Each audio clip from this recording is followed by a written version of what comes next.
Nimlete mwanachama wa Simba wa siku nyingi toka 1992.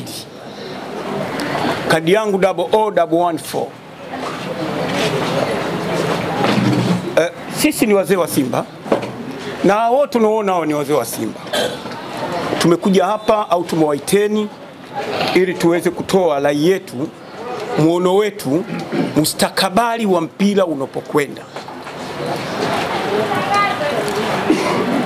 Mimi nakaa katika mazungumzo ambayo nataka niangalie vizuri zaidi ni rais wangu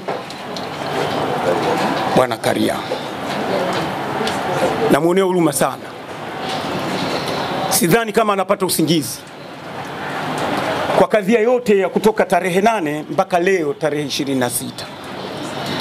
Na kila siku jambo linazidi kuongezeka, linakuwa kubwa zaidi, badala kuwa ni hili jambo la kumalizika katika mpira.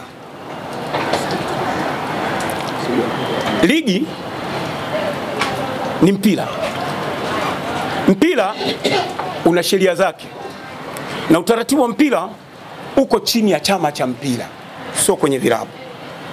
TFF wao wanachukua taarifa hizi au wanaendesha mpira kufuatana na kanuni zilizokuwepo CAF. CAF nao wanafuata mpira, wanafuata kanuni ambazo ziko katika FIFA. Hii ndio inaitwa familia ya mpira. Sisi wote hapa mnapotuona ni familia ya mpira. Vile vile na waombeni sana vijana waandishi. Si ndo ngome imeisha hivi. Ukikaa miaka 15 ofa. Nyinyi ndio mnakuja sasa. Mnatakiwa muheshimu, muangalie mpira wa Tanzania. Muutoe hapa ulipo walipoweka Karia uende juu zaidi. Kama anavyofanya rais wetu wa Jamhuri ya Muungano wa Tanzania. Anatabika sana mama yule. Mara goli la mama. Mara kaingia kuangalia kurekebisha kila kitu. Mheshimiwa Karia katika sakata hili la tarehe 8, mimi naliita tarehe 8 mwezi wa 3. Alikuwa yuko nje nchi. Aliporudi baada bodi la ligi kuahirisha mechi hii, iwe kwa bahati mbaya, iwe kwa makusudi, lakini limeahirishwa kwa sababu kuna baadhi ya watu wamejitengenezea kanuni mpya ambayo tumeiona Mwanza. Tena watu atanyo waandishi mnasema mbona kule Mwanza mkuu wa mkoa alimwekea gari ya polisi hawakususa. Simba hawajasusa. Simba wanataka kuwaelezeni, Simba wanataka kuwasomesheni sheria, taratibu ya mpira. Kwa sababu Simba wao ndio wenye certificate, wenye lebo ya mpira wa nchi hii. Naanzia hapo. Simba walipoamua wanachama tena hao unaona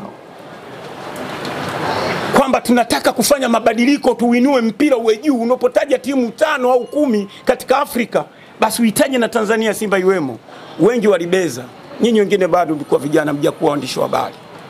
Walimbeza Modeuji.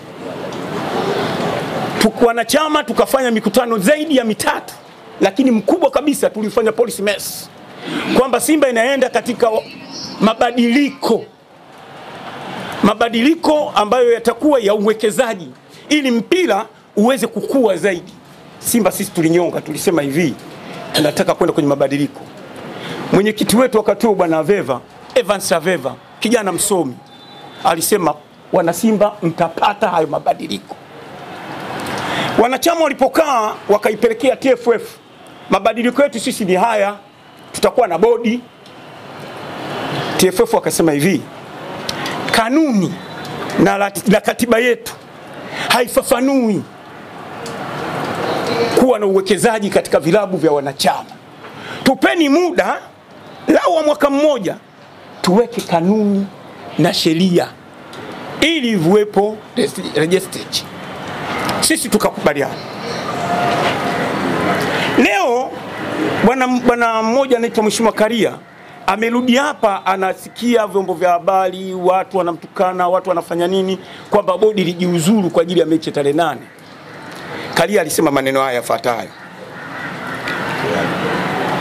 mpira wetu tumeuweka juu.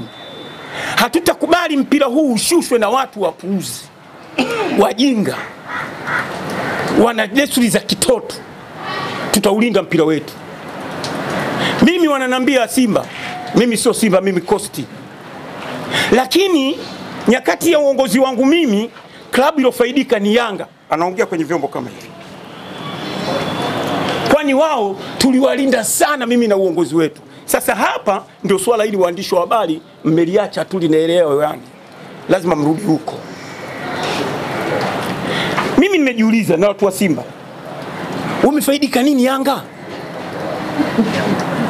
Na huyu mheshimiwa Karia anasema, kaongea kwa neno moja la Kiingereza kwamba amewalinda sana Yanga. Kivipi? Tukapata jibu, mkono unotoa na mkono unopokea. Ule mkono unotoa ndio unachukua mamlaka. Sasa Karia amefanya jambo gani?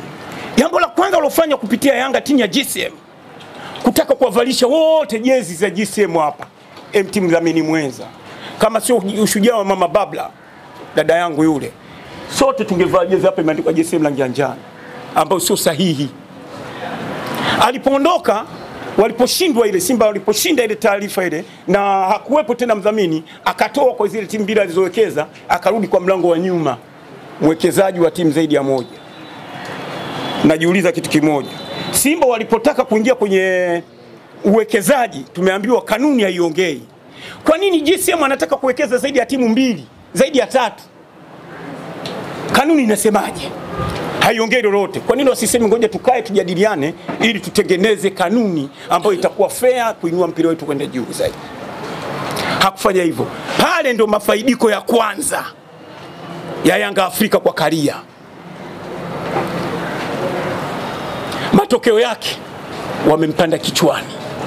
Marefali wanapanga wao.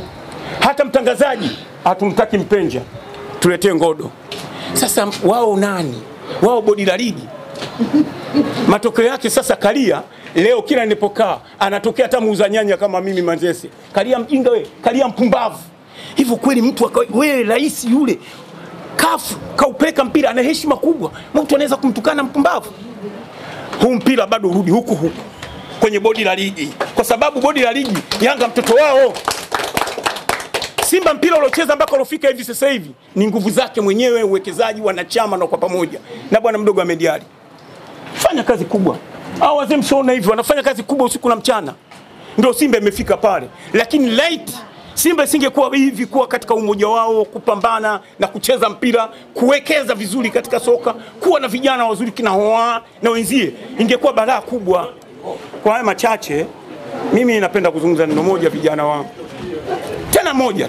Leo sisemi sana, jambo moja tu. Kabudi kama nataka kukaa nao amwite Musonja. Bado yuko hai.